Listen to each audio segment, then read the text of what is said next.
Hello students, क्योंकि exam pass आ रहा है तो मैं फटाफट से आपके लिए एक गेस्ट पेपर बना कर लाई हूँ जिसमें कि होप आपके काफ़ी क्वेश्चंस इसमें से आएँ और आप अबव 90 तक स्कोर कर सकें। और जिसकी वजह से मैं सारा जम्बलिंग, क्योंकि आपको अगर एक चैप्टर बता दिया जाता है कि अल्कोहल का है तो सारा दिमाग अल्कोहल चैप्टर पे लग जाता है। अब जब मिक्सिंग कर दी गई है तो आपका शफलिंग होने की वजह से थोड़ा दिमाग जो है ज़्यादा चलना चाहिए कि कैसे कौन से चैप्टर से ये क्वेश्चन पूछा गया है, जिसकी वजह से ये क्वेश्चन गेस्ट पेपर लेकर के आई हूँ और होप आपको ये काफ़ी हेल्पफुल होगा। Let's start without wasting our time. Question 1 is toluene reacts with chlorine in the presence of sunlight to give. Toluene का स्ट्रक्चर क्या होता है? सबसे पहले टॉल्वीन का स्ट्रक्चर समझ लेते हैं। ये टॉल्वीन का स्ट्रक्चर है, बेंजीन रिंग पे CH3 ग्रुप रिएक्ट कर रहा है क्लोरीन से, Cl2 से, इन द प्रेजेंस ऑफ सनलाइट। जब भी सनलाइट होगी तो फ्री रेडिकल मैकेनिज्म चलता है, तो यहाँ सब्स्टिट्यूशन हो जाएगा, तो प्रोडक्ट फॉर्म होगा CH2Cl। ठीक है, अब आंसर देख लेते हैं। बेंजोइल क्लोराइड सबसे ऑप्शन ए ही करेक्ट है। बेंजोइल मीन्स क्या बनना है, ऐसे कोई स्ट्रक्चर बन रहा है। ठीक है, बेंजोइल इसका नाम होता है, बेंजोइल क्लोराइड ये नहीं बन रहा है। पैरा टॉल्वीन और ऑर्थोपैरा तो ये बन ही नहीं सकता। अगर यहाँ सनलाइट ना होती, डार्क होता, तो वह ऑर्थोपैरा के चांसेस होते हैं। क्योंकि सनलाइट दे रखी है तो ये आपका साइड चेन सब्स्टिट्यूशन में जाएगा, जिसकी वजह से फ्री रेडिकल मैकेनिज्म चलेगा और आपका रिंग में सब्स्टिट्यूशन नहीं होगा। Next question 2, what is the correct order of reactivity of alcohols in the following reaction? ROH plus, sorry मैं स्प्रिंट हो गया, थोड़ा गायब हो गया, plus HCl gives you ZnCl2 RCl plus H2O। अब ये HCl और ZnCl2 एक रिएजेंट बनता है जिसका नाम बहुत इंपॉर्टेंट है, that is called Lucas reagent. ठीक है, ल्यूकास रिएजेंट क्या करता है? Primary, secondary and tertiary alcohol को डिस्टिंग्विश करने में बहुत इंपॉर्टेंट रोल प्ले करता है। प्राइमरी अल्कोहल्स जो होते हैं रिएक्टिविटी ल्यूकास रिएजेंट से बहुत लेस रिएक्टिविटी शो करते हैं, सेकेंडरी उससे थोड़ा ज़्यादा और टर्शरी सबसे ज़्यादा। तो इसकी प्रेजेंस कैसे पता चलती है? ये RCl जो है, टर्बिडिटी इसकी फॉर्म हो जाती है। जितनी जल्दी टर्बिडिटी फॉर्म होगी उतना ज़्यादा उसका रिएक्टिविटी होगी। तो टर्शरी में सबसे जल्दी रिएक्टिविटी होती है, जल्दी टर्बिडिटी फॉर्म होती है। फिर सेकेंडरी में होती है और 5 मिनट बाद होती है। और प्राइमरी में क्या होती है, उसको हीटिंग करेंगे तब टर्बिडिटी फॉर्म होती है। इट मीन्स सबसे लेस रिएक्टिव आपका प्राइमरी अल्कोहल पे होता है। It means option C is the correct answer. ठीक है, ये याद रखिएगा। Equimolar concentration of HCl and ZnCl2 दोनों यूज़ होते हैं, जिसको हम ल्यूकास रिएजेंट भी कहते हैं। Question 3 is which one is the complementary base of the cytosine in one strand to that in the other strand of DNA। DNA की 2 strand होती हैं, मालूम है। एक स्ट्रैंड में साइटोसिन है तो उसका कॉम्प्लीमेंट्री बेस दूसरे स्ट्रैंड में क्या होगा? तो साइटोसिन जो होता है हमेशा ग्वानिन से बॉन्डिंग करता है, ट्रिपल बॉन्ड से। एडेनिन जो है थायमिन से डबल बॉन्ड से बॉन्डिंग करता है। ठीक है, यूरेसिल इसमें DNA में नहीं होता है। एक शॉर्ट में बता रही हूँ, एक ट्रिक R है यहाँ, RNA मीन्स यूरेसिल जो है हमेशा RNA में मिलता है, DNA में नहीं होता है। Next question, glycosidic linkage is an. Glycosidic linkage क्या होता है? ग्लाइको शॉर्ट में देख लीजिए, ग्लाइको मीन्स ग्लूकोज। ग्लूकोज क्या है? कार्बोहाइड्रेट ग्रुप है। इट मीन्स ग्लाइकोसिडिक लिंकेज जो है कार्बोहाइड्रेट्स के 2 मोनोसेक्राइड यूनिट्स को जो जोड़ता है, that is the glycosidic linkage. उसमें क्या होता है? Glycosidic linkage amide linkage. Amide क्या होता है? C double bond O NH means ये प्रोटीन में हो सकता है क्योंकि इसमें कोई H ग्रुप नहीं होता है, NH ग्रुप। ईथर लिंकेज हो सकता है क्या? यही आंसर है, क्योंकि इसमें क्या होता है, शॉर्ट में बता रही हूँ आपको ज़रा समझने के लिए। इस तरह से स्ट्रक्चर है, OH यहाँ वाटर मॉलिक्यूल निकल जाता है, जिसकी वजह से ये वाटर मॉलिक्यूल निकल गया और सिर्फ एक O बचा, जिसको हम ऑक्साइड लिंकेज कहते हैं। अब ऑक्साइड लिंकेज क्या हो गया? ये पूरा R ग्रुप बन गया, ये R ग्रुप बन गया, तो ROR similar to ether linkage हो गया, जिसकी वजह से हम इसको ईथर लिंकेज कह रहे हैं। ईस्टर मीन्स 2 O होना, जो कि यहाँ नहीं है, एसिटाइल लिंकेज नहीं है। ठीक है, तो option B is the correct answer. Next question is deformation of protein leads to the loss of its biological activity by. Biological activity का लॉस होना, जो उसको डीनेचुरेशन कहते हैं। कैसे हो रहा है? फॉर्मेशन ऑफ अमीनो एसिड नहीं, फॉर्मेशन नहीं होता इसमें कोई। लॉस ऑफ प्राइमरी स्ट्रक्चर में सिर्फ सीक्वेंसिंग होती है अमीनो एसिड्स की, that is not responsible for the loss of its biological activity. Both loss of both primary and secondary, फिर primary आ गया, that is not also true. Loss of both secondary and tertiary structure. Secondary and tertiary structure में amino acids की folding होती है, hydrogen bond से के through जुड़े रहते हैं, जिसकी वजह से जब pH temperature and pH change होता है तो उनकी कॉइलिंग हो जाती है, अनकॉइल्ड स्ट्रक्चर हो जाते हैं, और जिसकी वजह से उसकी बायोलॉजिकल एक्टिविटी लूज होने लगती है. दैट इज़ द डीनेचुरेशन किसके लिए रिस्पॉन्सिबल है? सेकेंडरी एंड टर्शरी स्ट्रक्चर के लिए. प्राइमरी में सिर्फ सीक्वेंसिंग होती है, that is not responsible for the denaturation of protein. Next question is in SCP arrangement the coordination number of each atom is. SCP arrangement में coordination number each atom का क्या होगा? Coordination number means the nearest neighbour जो touch कर रहे हैं. तो एक स्ट्रक्चर बना दे रही हूँ इसी का, SCP का कुछ इस तरह से है. क्योंकि 3 डायमेंशनल है तो थोड़ा समझने में थोड़ा सा दिक्कत होगी, पर ये बीच में वॉइड है. ठीक है, तो 6 कार्बन हो गए, मतलब कोई भी एटम हो गया, 1 2 3 4 5 6.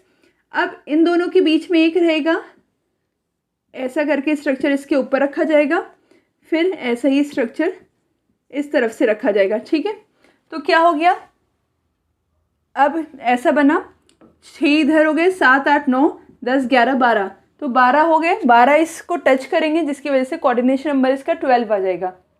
ठीक है, नेक्स्ट क्वेश्चन है, it means option D is the correct answer. Next, an unripened mango means कच्चा मैंगो है, placed in a concentrated salt solution. Concentrated salt solution में है टू प्रिपेयर पिकल. पिकल बनाने में आपने देखा होगा नमक डाल लगा के पहले ही रख देते हैं. श्रिवल्स बिकॉज मीन्स श्रिंक हो जाता है, पानी लूज हो जाता है. बिकॉज क्यों पानी निकलता है? It gains water due to osmosis, फूलता नहीं है, श्रिंक हो रहा है. It loses water due to reverse osmosis. It gains water due to reverse osmosis. It loses water due to reverse osmosis. इसमें क्या है, बहुत ज़्यादा कन्फ्यूजन है, ज़रा ध्यान से देखिएगा. कच्चा मैंगो है जिसमें कि वाटर का कॉन्सेंट्रेशन बहुत हाई होगा, और बाहर जो है कॉन्सेंट्रेटेड सॉल्ट सोल्यूशन है, NaCl का सॉल्यूशन है, इसमें वाटर का कॉन्सेंट्रेशन कम हुआ.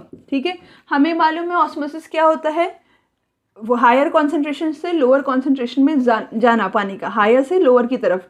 तो इधर से इधर मूव करेगा, जिसकी वजह से क्या होगा, कच्चे आम से पानी निकलेगा. ऑस्मोसिस की ये प्रोसेस है. रिवर्स ऑस्मोसिस क्या होता है, जस्ट अपोजिट होता. तो it loses water due to osmosis. Option D is the correct answer. It loses water due to osmosis. Osmosis की वजह से जा रहा है, क्योंकि ऑस्मोसिस का नाम ही है higher concentration of water to lower concentration of water move करना. ठीक है, question number 8, arrange the following compound in the increasing order of their acidic strength. Acidic strength के अकॉर्डिंग अरेंज करना है. तो फिनॉल का स्ट्रक्चर है meta nitrophenol, metacresol, phenol, orthochlorophenol. ठीक है, क्रिसॉल का थोड़ा स्ट्रक्चर देख लीजिए, क्योंकि cresol as a common name ले रखा है. CH3 ग्रुप मेटा पोजीशन पे है, तो OH. फिनॉल, सारे फिनॉल्स हैं. इट मीन्स फिनॉल का बेसिक स्ट्रक्चर है, उसमें पूछा गया है एसिडिक स्ट्रेंथ का ऑर्डर. ठीक है, ये कर लिया हमने फिनॉल. अगर फिनॉल में इलेक्ट्रॉन विड्रॉइंग ग्रुप लगा है तो इसकी एसिडिक स्ट्रेंथ इंक्रीज होती है. ठीक है, और अगर इलेक्ट्रॉन रिलीजिंग ग्रुप लगा है तो एसिडिक स्ट्रेंथ डिक्रीज होती है. इलेक्ट्रॉन रिलीजिंग ग्रुप लगा है तो एसिडिक स्ट्रेंथ डिक्रीज होगी. रिलीजिंग विड्रॉइंग ग्रुप से कैसे इंक्रीज हो रही है, जब वो इलेक्ट्रॉन खींचेगा. सिंपल लैंग्वेज में बता रही हूँ, अगर उसने इलेक्ट्रॉन खींचा तो ये इससे H से लेगा, जिसकी वजह से ये इजीली H+ के फॉर्म में निकल जाएगा और फिनॉक्साइड आयन ज़्यादा स्टेबल हो जाएगा, क्योंकि डिस्पर्स हो जाएगा. इसमें क्या है, इलेक्ट्रॉन रिलीजिंग ग्रुप में इलेक्ट्रॉन रिलीज करेगा, जिसकी वजह से कॉन्सेंट्रेशन इलेक्ट्रॉन डेंसिटी ऑक्सीजन पे ज़्यादा हो जाएगी, जिसकी वजह से H जो है ऑक्सीजन H से इलेक्ट्रॉन ज़्यादा जल्दी ईजिली नहीं लेगा, क्योंकि उसको already sufficient electron releasing group से मिल रहा है, और H+ रिलीज नहीं होगा, जिसकी वजह से इलेक्ट्रॉन विड्रॉइंग ग्रुप ज़्यादा एसिडिक कैरेक्टर शो करता है देन इलेक्ट्रॉन रिलीजिंग ग्रुप. अब देख लेते हैं इसमें अगर ऑर्थो पोजीशन पे है या मेटा पोजीशन पे है. जैसे कि रेजोनेटिंग स्ट्रक्चर में देखा था इलेक्ट्रॉन डेंसिटी यहीं सबसे ज़्यादा इंक्रीज होती है, तो सबसे ज़्यादा इफेक्ट इसका होता है. और दूसरा इफेक्ट, 2 इफेक्ट इसको डोमिनेट करते हैं. इलेक्ट्रॉन रिलीजिंग ग्रुप है कितना पावरफुल और कौन सी पोजीशन पे है. ठीक है, तो मेटा पोजीशन पे है. मेटा उतना ज़्यादा इफेक्टिव नहीं होता ऑर्थो पैरा के अकॉर्डिंग, पर अगर कंपेयर कर लेते हैं एक बार, ये है OH NO2. ठीक है, क्रिसॉल तो हो ही नहीं सकता क्योंकि ये इलेक्ट्रॉन रिलीजिंग ग्रुप है CH3। फिनॉल, इसमें एक तरह से देख लीजिए, एक में इलेक्ट्रॉन रिलीजिंग ग्रुप है, एक में इलेक्ट्रॉन विड्रॉइंग ग्रुप है, और ये क्लोरोफिनॉल, ठीक है, ऐसे करके स्ट्रक्चर। अब इसके अकॉर्डिंग हम अरेंज कर लेते हैं। इसका सबसे कम होगा, मींस फर्स्ट पोजीशन पे आना चाहिए, फिर इसमें सेकंड, इसके बाद इन दोनों में थोड़ा कन्फ्यूज़न है, पर ये जो है ज़्यादा पावरफुल है देन क्लोरो, जिसकी वजह से थर्ड नंबर पे ये आएगा और फोर्थ नंबर पे ये आ जाएगा, ठीक है। तो सेकंड, थर्ड, फोर्थ, ये option C is the correct answer. Next question 9th is on partial hydrolysis XeF6 gives, means xenon hexafluoride gives. Partial पूछा गया है, इट मीन्स कंप्लीट नहीं है, तो ये ध्यान रखिएगा। XeO3 this is the product which is obtained when complete hydrolysis takes place. तो ये प्रोडक्ट नहीं बनना है, ठीक है। ये क्या है, ये भी आपका नहीं बनेगा क्योंकि O2F नहीं बनता है प्रोडक्ट। XeOF4 बनता है, पर इसमें देखिए H2 दिख रहा है ये, जिसकी वजह से ये भी नहीं बनेगा। अगर यहाँ H2HF आ जाता तो प्रोडक्ट बन जाता। तो सिर्फ यही बनना XeO2F2 + 4HF, means option D is the correct answer. Next question, question 10th on major product, question 10 major product obtained on reaction of 3-phenyl propene with HBr in the presence of organic peroxide will be। पूछा गया है कि 3-phenyl propene जब react करेगा HBr से इन the presence of peroxide क्या product form होगा। तो सबसे पहले ऐसी रिएक्शंस करने के लिए ऑप्शंस पढ़ने से पहले मैं इसका रिएक्शन कराना पसंद करूँगी, ठीक है। स्ट्रक्चर बनाना है किसका, 3-phenyl propene। प्रोपीन बोला है, इट मीन्स टर्मिनल पोजीशन पे डबल बॉन्ड होगा। ये रहा प्रोपीन का दो स्ट्रक्चर, ठीक है। इसका रिएक्शन किसके साथ कराना है, HBr के साथ इन द प्रेजेंस ऑफ पेरोक्साइड। ये कौन सा हो गया, anti Markovnikov rule. Anti Markovnikov rule क्या कहता है कि नेगेटिव पार्ट वहाँ जाता है जहाँ हाइड्रोजन ज़्यादा होते, इट मीन्स यहाँ चला जाएगा, H इधर चला जाएगा। तो प्रोडक्ट क्या फॉर्म हो जाएगा, CH2 CH2CH2Br, ठीक है। Br लगे, डबल बॉन्ड ब्रेक हो गया। अब इसका नाम नेमिंग कर लेते हैं, 1 2 3 1-phenyl 3-bromo-propene, ठीक है। अब इसमें ऑप्शन में देख लेते हैं, 1-phenyl 3-bromo-propene, ठीक है। ये option B is the correct answer because आपका ये प्रोडक्ट बना है 1-phenyl 3-bromo-propane। अब देखिए इसमें इसका दो कॉन्सेप्ट हो गया यूज़ करने का, ये क्वेश्चन पूछने का कि IUPAC में चेक हो जा रही है। IUPAC में प्रेफरेंस फिनाइल ग्रुप को देंगे इन कंपैरिजन टू ब्रोमो, या तो कोई भी हैलोजन ग्रुप, तो जिसकी वजह से ये इनमें थोड़ा कन्फ्यूज़न हो सकता है। कन्फ्यूज़न भी नहीं होगा क्योंकि 1-phenyl नहीं, इसमें A और B में कन्फ्यूज़न हो सकता है क्योंकि अगर आपने ये कर दिया चेंज तो जिसकी वजह से प्रेफरेंस ऑर्डर आपका चेंज हो जाएगा और IUPAC नेम की वजह से प्रोडक्ट आप गलत निकाल सकते हो। तो बहुत ध्यान देना। और इस रिएक्शन का अगर नाम पूछ लिया गया, दिस रिएक्शन मतलब इस रिएक्शन में कौन सा मैकेनिज्म है, ये तो क्या है, तो खराश इफेक्ट कहते हैं, या एंटी मार्कोनिकॉफ रूल कहते हैं, या तो पेरोक्साइड इफेक्ट कहते हैं, ठीक है। दोनों तरह से क्वेश्चंस पूछे जा सकते हैं। Next question is C6H6 + MgBr gives C6H5 MgBr, D2O मतलब deuterium oxide gives B। The product B is, इनमें से कौन सा B प्रोडक्ट है, ये MgBr RMgX कुछ याद आ रहा है, ग्रिग्नार्ड रिएजेंट। ग्रिग्नार्ड रिएजेंट में ये बहुत इंपॉर्टेंट है कि इस पर माइनस साइन होता है, इट मीन्स इस पर माइनस साइन होगा, ठीक है। और ड्यूटेरियम को हम ऐसे लिख देते हैं D+OD-, ओके, इस तरह से लिख दिया। अब ये माइनस साइन है तो ये प्लस पे अटैक किया और ये रिलीज हो गया और प्रोडक्ट बन गया C6H5D+, क्योंकि ये वाला पोर्शन इनके कंपैरिजन में पॉजिटिव साइन होता है तो Mg जो है OD को ले लेगा और Br, क्योंकि Mg डाइवेलेंट होता है तो दो बॉन्ड्स बना लिया इस तरह से। कभी कदार प्रोडक्ट इस तरह से भी लिखा रहता है तो कंफ्यूज मत होइएगा, इसका मतलब भी वही है, ठीक है। ये हो गया।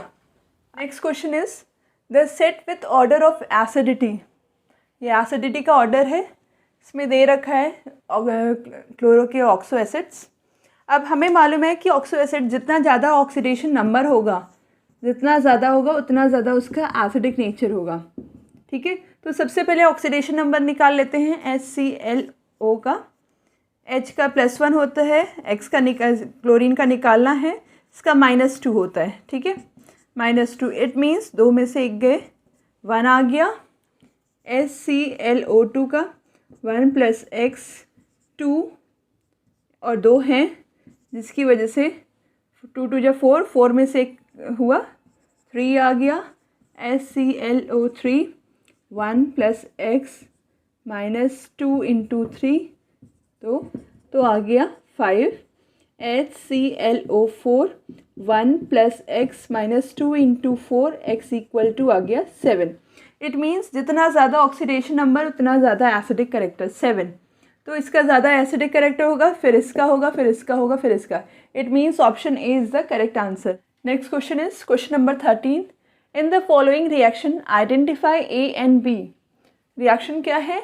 C6H12O6। ये समझ में आ रहा होगा, ग्लूकोज दे रखा है, एसिटिक एनहाइड्राइड के साथ रिएक्शन करना है तो प्रोडक्ट बता रहा है, कॉन्सेंट्रेटेड नाइट्रिक एसिड के साथ तो बी प्रोडक्ट फॉर्म हो रहा है।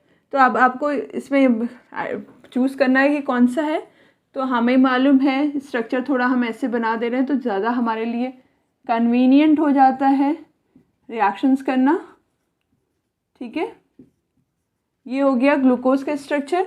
अब जब एसिटिक एनहाइड्राइड होता है तो वो हमेशा अल्कोहल के साथ रिएक्ट होगा और यहाँ प्रोडक्ट बनेगा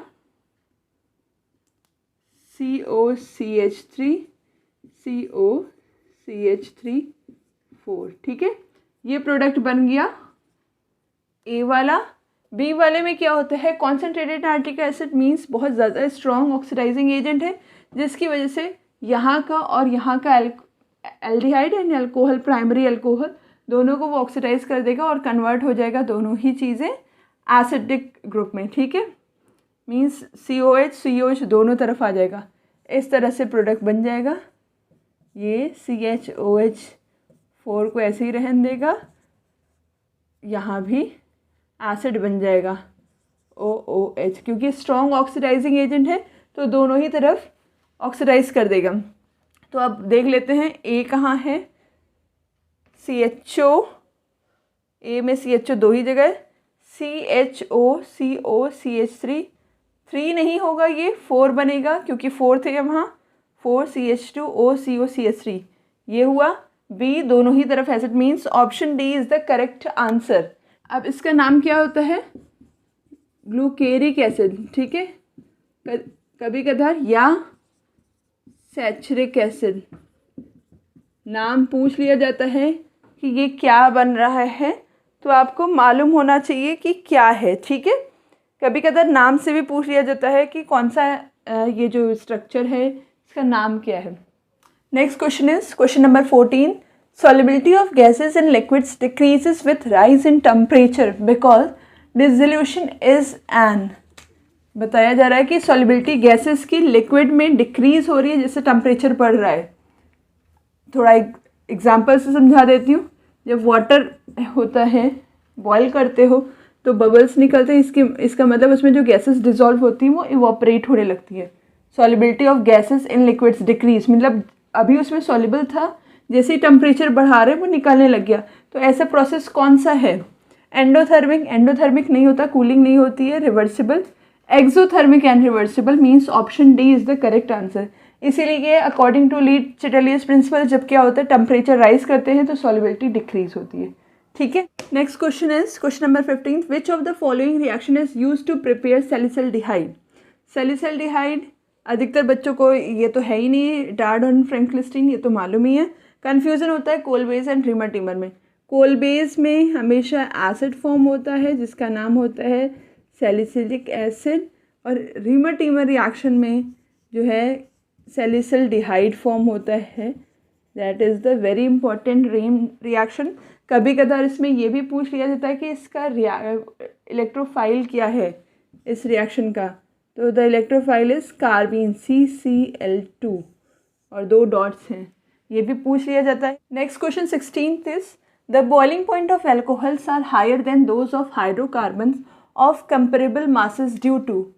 पूछा जा रहा है बॉइलिंग पॉइंट एल्कोहल का ज़्यादा क्यों होता है देन हाइड्रोकार्बन्स। सबसे पहले तो इसको समझने से पहले स्ट्रक्चर बना लेते हैं। ये अल्कोहल का हो गया, हाइड्रोकार्बन का RH, ठीक है, ये हो गया। अब इसमें देख रहा है कि O भी है, H भी है, ओके। हमें मालूम है FON, FON, that elements are responsible for the hydrogen bonding. ये होगा और एक H होगा, तो हमेशा हाइड्रोजन बॉन्डिंग बननी ही बननी है, ठीक है। तो इट मीन्स इसमें O भी है, H भी है, तो hydrogen bonding is the right answer. जब भी कभी हायर बॉइलिंग पॉइंट आ जाए या सॉल्युबिलिटी का केसेस आ जाए या तो मिसेबल हो जाए, कुछ भी ऐसा क्वेश्चन आ जाए, तो उसमें एक बार देख लीजिएगा कि हाइड्रोजन बॉन्डिंग बन रही है कि नहीं। अधिकतर FON, फोन जो होता है that is responsible for the hydrogen bonding, और यही ना हो H भी हो, ठीक है। Next question number 17, pink colour of the lithium chloride crystal is due to. Pink colour ये आपको मालूम है कि एल्कली हैलाइड है। एल्कली हैलाइड का क्रिस्टल का कलर क्यों होता है? Due to the defect. कौन सा डिफेक्ट था? शॉर्ट की नहीं, शॉर्ट की नहीं है, फ्रैंकल नहीं है। Metal axis defect, metal axis defect है, बता देती हूँ इसको थोड़ा सा। मेटल एक्सिस मीन्स क्या होता है? मेटल एक्सिस में दो तरह के डिफेक्ट्स आते हैं, या तो मेटल एक्सिस हो, ठीक है, या तो एनायनिक वैकेंसी हो। एनायनिक वैकेंसी तभी मेटल एक्सिस होगा, या तो मेटल को बढ़ा दिया जाए या तो दूसरे एनायन को कम कर दिया जाए, तो मेटल एक्सिस हो गया। अब एनायनिक वैकेंसी में अगर एनायन कोई निकला और उसके बदले एक इलेक्ट्रॉन ट्रैप्ड हो जाता है, that is called F centre. F centre is responsible for the colour of the alkali halides. तो अगर इसमें एफ सेंटर नहीं दे रखा है तो मेटल एक्सिस दिया है तो मेटल एक्सिस डिफेक्ट होगा। अगर एफ सेंटर होता तो एफ सेंटर कहा जाता, या तो आपको एनायनिक वैकेंसी होती तो एनायनिक वैकेंसी होता। मतलब तीनों में से कोई भी ऑप्शन दिया जाता, that option is the correct answer, ठीक है। अब थोड़ा सा इसमें बता देती हूँ। शॉर्ट की डिफेक्ट जो है, शॉर्ट की एस दिख रहा है, एस फॉर सेम, ठीक है। सेम मीन सेम साइज का केटायन और एनायन होता है इसमें। सिर्फ जब सेम साइज के केटायन एंड एनायन हो गए तो दोनों ही इंडस्ट्रियल स्पेस पे फिट नहीं हो पाएंगे। इट मीन्स शॉर्ट की डिफेक्ट क्या होता है? Missing of both cation and anion, ठीक है। और फ्रैंकल में जब एक मिसिंग दोनों हो गया तो फ्रैंकल में क्या होता है? मिसिंग ऑफ ओनली, मतलब dislocation of the cation from their normal side to the interstitial side, dislocation हो जाता है, ठीक है। मेन अधिकतर कन्फ्यूज़न आप लोगों को इसमें होता है। तो जब इसको मालूम चल गया सेम साइज़ के हैं तो कोई भी लैटिस पे फिट नहीं हो पा रहा, जिसकी वजह से क्या हो रहा है? दोनों ही मिसिंग हो जा रहे हैं। इंडस्ट्रिशियल साइज़ पे कोई फिट नहीं हो पा रहा। इसमें क्या है? छोटा साइज़ है, there is a large difference, जिसकी वजह से प्लस साइज़ छोटा है और वो इंडस्ट्रिशियल स्पेस पे जा करके फिट हो गया। इसका मैंने बता दिया, तीनों में से कोई भी आ सकता है। एफ सेंटर भी हो सकता है, एनायनिक वैकेंसी भी, एंड मेटल एक्सिस। कुछ भी अगर ऑप्शन में दिया होगा तो that answer is the correct answer. और अगर सब दे नहीं सकते, कोई एक दिया जाएगा। Next question is maximum oxidation state exhibited by the chlorine is. Chlorine से मैक्सिमम ऑक्सीडेशन स्टेट क्या बन सकती है? क्लोरीन का हमें मालूम है एटॉमिक नंबर 17 होता है, 1s2 2s2 2p6 3s2 3p5, ठीक है। ये हो गया। इतना करना नहीं था, सिर्फ लास्ट कर लेना था, पर आपको समझाने के लिए मैं एक बार पूरा दिखा रही हूँ ताकि आपको पता चले, ओके।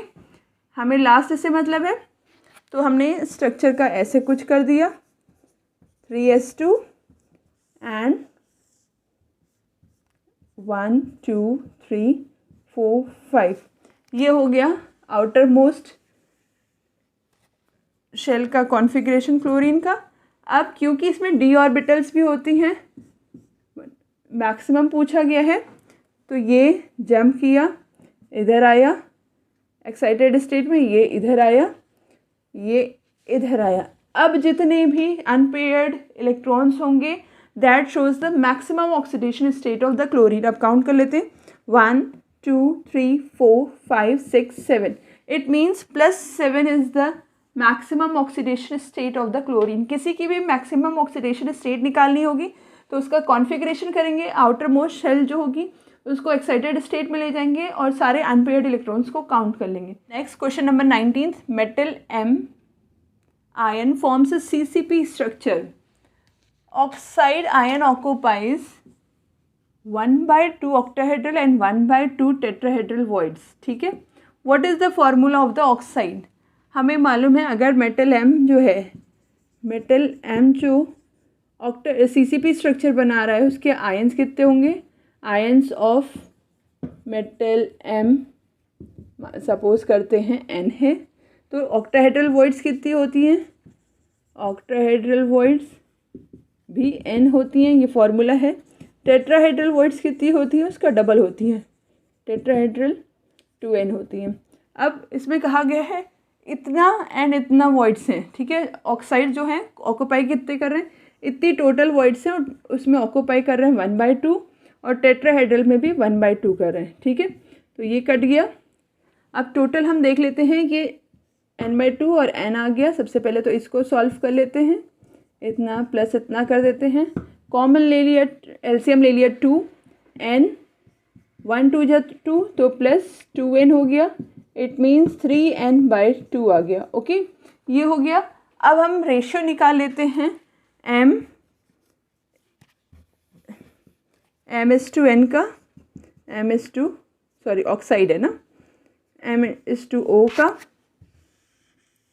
m जो है हमें मालूम है n है और ये क्या है 3n/2 ये. ठीक है. कॉमन कर लिया 2, 1 2 जा 2 तो यहाँ 2n आ गया इस टू 3n. ठीक है. इट मीन्स m जो है 2 होगा, n तो हट गए सब, n कॉमन ले लिया. मीन्स 2 में इसका पोर्शन 2 है, इसका 3 है, तो ये हो गया M2O3. Means option D is the correct answer. ठीक है. Question 20 is if liquids A and B form an ideal solution. A and B ideal solution बना रहे हैं. The enthalpy of mixing is 0. Means delta H की बात कर रहे हैं. Of mixing is 0. Entropy of mixing is 0, इसकी बात कर रहे हैं. Free energy of mixing is 0, इसकी बात free energy as well as entropy. ठीक है. तो हमें मालूम है कि आइडियल सॉल्यूशंस क्या होते हैं. आइडियल सॉल्यूशंस वो होते हैं जो राउल्ट्स लॉ को फॉलो करते हैं. राउल्ट्स लॉ में हमें दो कंडीशंस मालूम है. डेल्टा V मिक्सिंग जो है 0 होती है एंड डेल्टा H मिक्सिंग 0 होती है. तो इसमें क्या है, enthalpy of mixing is 0. Means option A is the correct answer. Hope आपको ये वीडियो काफ़ी हेल्प करेगा एग्ज़ाम में.